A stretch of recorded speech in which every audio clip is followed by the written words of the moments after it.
you, Madam President. Madam President, I come to the floor today to talk about the need for more American energy. Look, Joe Biden's policies, they're destructive to our nation, and that's because he continues to put liberal priorities first and America last. So last week, the Biden administration agreed to ease oil sanctions on Nicolas Maduro's brutal socialist regime in Venezuela. Let's be clear. I want to be clear about what's going on here. Venezuela gets to produce more oil. President Biden's putting Venezuelan oil production ahead of American oil production. He's prioritizing Venezuelan energy workers over Wyoming and American energy workers. Look, our energy workers at home are rightly asking, when is Joe Biden going to ease the sanctions that he has put on American energy production? Because since day one, American oil, American natural gas, American coal producers have been in the president's crosshairs. He refuses to change course, even when gas prices skyrocketed. Well, Biden certainly has never encouraged more American production like he has around the world in Saudi Arabia, Venezuela, even Russia at one point. Instead, Joe Biden has raided the Strategic Petroleum Reserve, and he did it to deflect blame for high energy costs at the gas pump. That was in the run-up to the midterm elections. So he used our energy stockpile emergency supply for his own political gain, and it is disgraceful. America's energy reserve is now 45% lower than it was when Joe Biden entered office, much lower than it was when he was vice president. Our emergency supply is actually at a 40-year low in terms of the energy supply we need for emergencies. So the Hamas terrorists attack against Israel, there's more uncertainty in global oil production, and our own stockpiles here at home are dangerously low, and this could be the time when we need it the most. So last week, the administration came to the conclusion, well, maybe we ought to try to fill it up again. So he's announced a purchase of 6 million barrels of oil to help replenish our emergency supply. $6 million is a drop in the 6 million barrels is a drop in the bucket compared to the 290 million barrels that the president has already drained. The President administration, the plan is too little, too late, and it comes at too high of a price. President Biden's offering 79 cents a barrel for these 6 million barrels of oil to help start to replenish the emergency reserve. Well, the price of oil now is $90 a barrel. So Joe Biden's going once again on bended knees to dictators, begging them to produce more oil and sell it to the United States.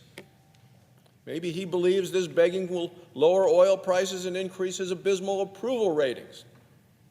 But turning to dictators is not a way to govern, and it's not a way to focus on America's national interests. Joe Biden continues to turn his back on America's workers, on American families, and once again he's putting liberal politics first and American energy workers and the American public last. Maduro isn't Joe Biden's first date with a dictator. Oh, no. He's been coddling dictators, and he's making it a habit.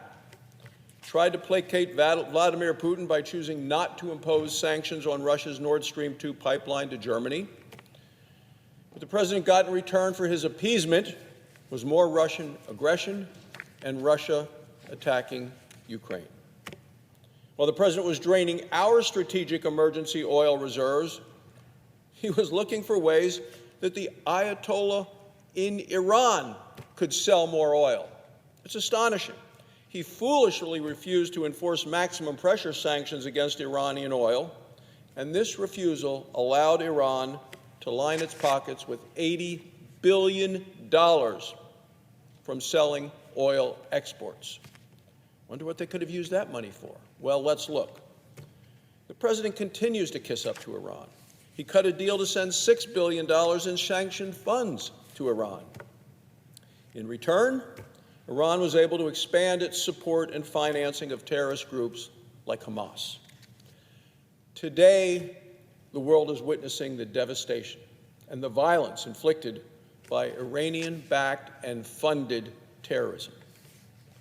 Hamas's unprovoked attack against Israel killed thousands of civilians, including children, with at least 33 Americans dead, more missing.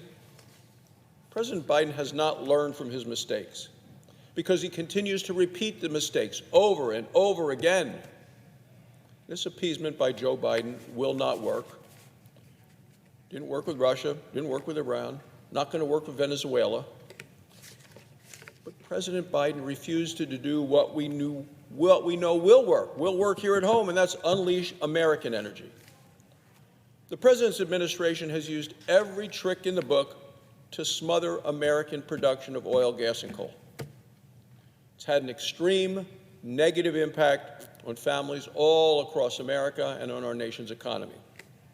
Look, before the COVID pandemic, the Energy Information Administration, they forecasted that here in America we would produce about 14 million barrels every day this year, 14 million barrels of oil a day. Through June of this year, due to Joe Biden's attacks on American production, production is running way, way behind what was anticipated and what we need as a nation. As a result, we are turning to countries for the 1.4 million barrels a day that we need additionally. We're way behind. And it's not just energy. This president continues to outsource not just our supply of oil and gas, but our mineral supply, critical minerals that we need here in the United States. The Democrats' reckless tax and spending bill just accelerates that. Look, last week I issued a report proving how the Democrats' reckless tax and spending bill moves the United States away from energy independence to energy and mineral dependence. An energy transition dependent on China, Russia, Iran, Venezuela, the tyrants and the terrorists there is not what our nation needs, but it's what Joe Biden has brought upon us. Yep, it's what he caused.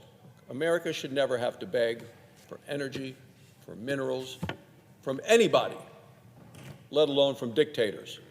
Our energy policy should enrich American people. The American economy should be strengthened by it.